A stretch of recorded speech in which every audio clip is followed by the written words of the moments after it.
In our series of pre-election interviews, we turn to a candidate for city council, an immigrant from Haiti.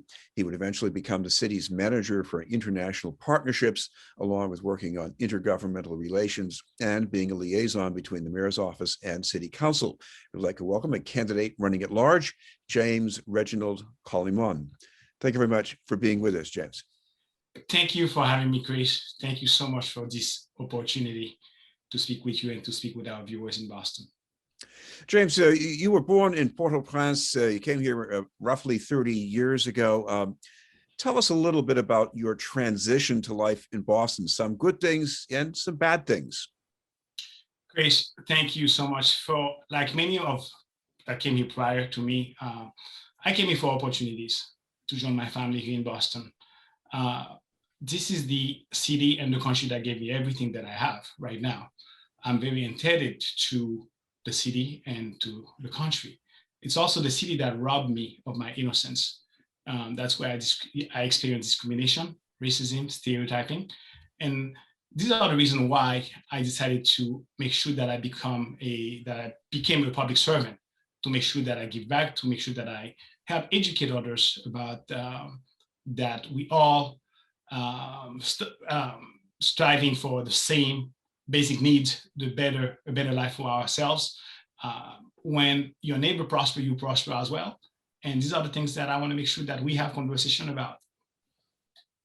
Well, in one of your jobs in City Hall, you were the city's point person, as it were, for international relations. It sounds maybe like dignitaries and ceremonies, but this is a city with a lot of immigrants. So I guess this must have also involved a lot of help for people who live in Boston.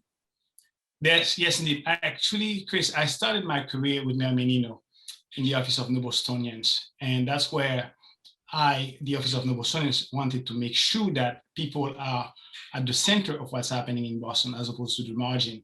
And that's where I had the opportunity to learn that I was not alone in the fight for a better life.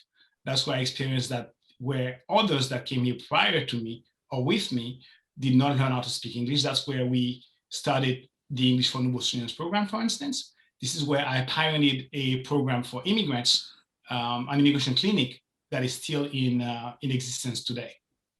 I want to ask you about another idea that you've had, which is about helping students get a better education. And we're especially talking about students who don't always go to college right away when they finish high school. What's your priority there? My priority is education is at the forefront of my platform, but not in the traditional sense. Of course, I want universal pre-K for everyone. But nowadays, Chris, the high school graduates are graduating without the basic knowledge of financial literacy. This is something I'd like to see included in the curriculum of all the schools.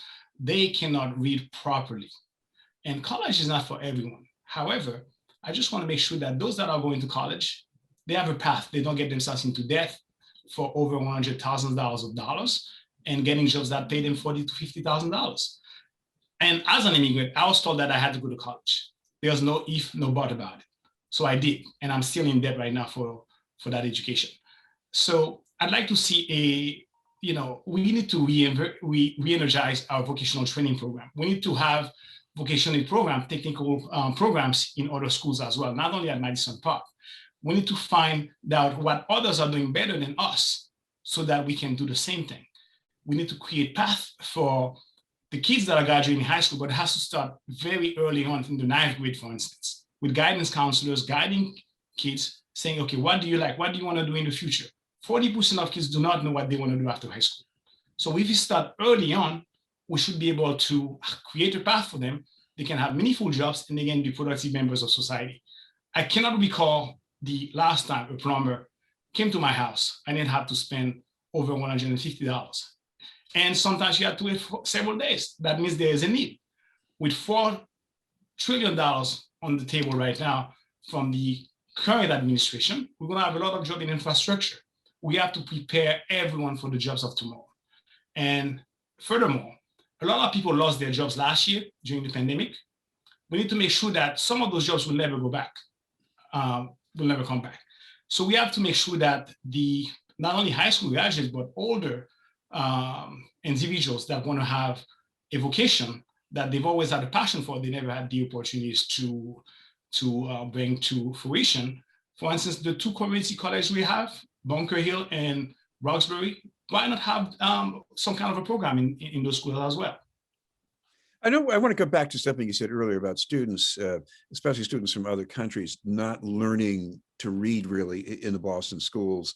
If they're a recent arrival, I can see how that would be a barrier. But what about the other barriers? What's holding the students back, or what are the schools not doing that they need to do?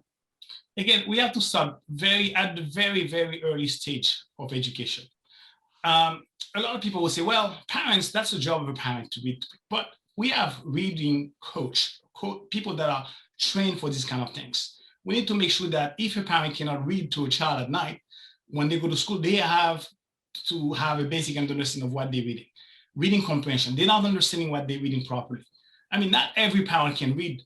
I mean, we are a city of immigrant where 28% of the population is from somewhere else, which is 1 out of every 4 Bostonians. Needless to say, not everyone can read to their child.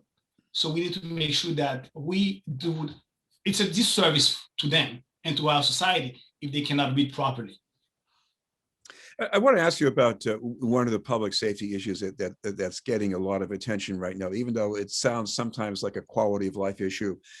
We have congregating groups of young people, maybe younger adults, dirt bikes, all-terrain vehicles, loud music in some of the parks. What's the response to that? Do you combat it aggressively with policing, or do you try another approach? I would say a hybrid.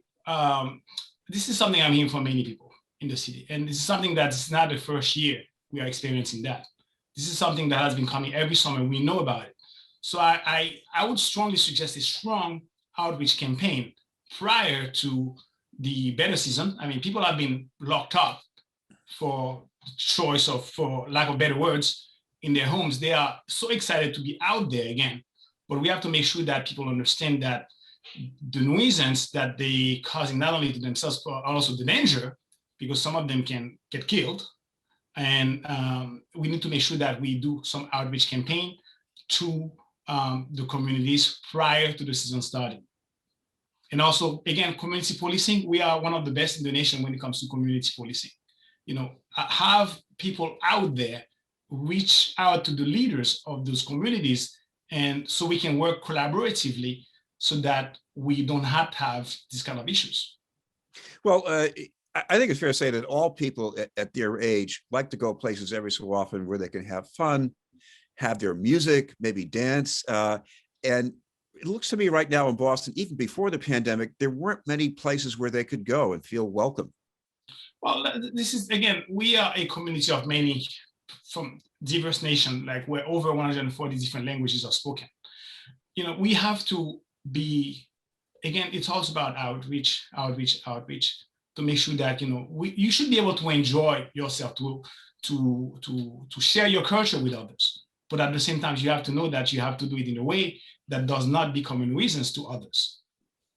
I want to ask you about another public safety challenge, and this is at Mass Avenue and Cass Boulevard. It affects a number of surrounding neighborhoods. And again, there's this whole spectrum here. Do you combat it aggressively with something like policing, or do you find other ways further upstream to avoid crises? What's your thinking about that problem? Yes, Chris. This is not something that is just happening. I mean, this is something that was, I would say, that was kind of swept under the rug prior to during the pandemic. It never went away. So we have to make sure that, again, all of these things have to be, all of these issues have to be done. It has to be a regional issue, approach, actually. It's not only a Boston issue. A lot of, for lack of resources in other communities, they come to Boston to get the help. And I believe that the same place where they come for the help is the same place where they get the drugs. So we have to make sure that we work on a regional approach to make sure that we find a common solution for everyone. Furthermore, I feel that, again, working with the city of Quincy, we need to make sure, the town of Quincy, to make sure that we open Long Island, which would not be the answer to it all, but that would be a very good band-aid for now to make sure that people get the help they need. And perhaps we have to think a little bit more innovatively. Perhaps state consortium sites could be something that we should think about right now. Well, I'm sure one of the reasons you're running for councilor at large is that you feel you can get things done. And I want to go back to one of your other jobs in the past, being a liaison between the mayor's office and the city council. What did you learn from that about, I guess, your ability in the future to get things done if you were to be elected as a councilor? Trust, communications, collaboration. It's not that we always agreed on everything. Nonetheless, we did it in a way that we agreed to disagree on certain things. But for the most part, keep in mind, Chris, that when I was the liaison to Secretary Walsh to the council, the previous mayor whom I worked for, Mayor Menino, had been there for 20 years, the longest serving mayor. So you have a newcomer somewhat, to a certain extent, not newcomer to politics, but newcomer to the council as the mayor. We had to definitely use a lot of diplomacy to get things done, to work collaboratively, to make sure that people know that this is one city for all of us. This is a city that we all love. We might disagree on certain things. Nonetheless, we are doing the job that people are elected us to do for them. Well, thank you very much for taking the time to join us. Thank you so much, Chris. Thank you. Thank you.